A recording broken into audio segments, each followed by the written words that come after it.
अरे चल ना लवकर. हे बघ मागच्या वेळेस तू कॅन्सल केलं होतं, या वेळेस पळून जायचं म्हणजे जायचं. हे बघ मागच्या वेळेस पेक्षा जास्त पैसे आणलेत मी. अरे ह्या वेळेस काही झालं ना कॅन्सल नसतं होत. बस लवकर तू. चल चल लवकर चल. आता कोणाचा फोन आला काय नको. आईचा फोन आहे. बोल ना आई. कुठे रे सान्या? मी गावात आलोय. बरं मला गावातून जावाले मिसरी आण. अरे आई मी कामानिमित्त बाहेर जाणार, मला नाही जमणार राव. बरं एक काम कर, गाय छाप घेऊन ये, मी त्याची मिसरी बनवते.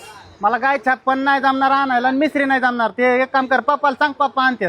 अरे तुम्ही याला ढेरेवर करून झोपलाय, खाऊन तेव्हा काय उठाना जाणार, आण ना तू. आई भाऊ मला नाही जमणार राव. कर ना काहीतरी, कोणा कोणतरी आण ना. तू नाही आणणार का तुझ्या त्या आईला? मग आई तू स्वतःला शिवाय देती. हे बघ मला ना मिसरी नसली ना, मी अशी वायबल होते पार. ये ना मिसरी घेऊन. आई मला नाही जमणार राव, मी चाललो बाहेर कामानिमित्त. तू जर नाही ना आला, तू रात्री जर आला ना, तुला आहे ना मी ना अशा उलट न गरम करीन, तुझ्या ढोंगरात चटके देईन.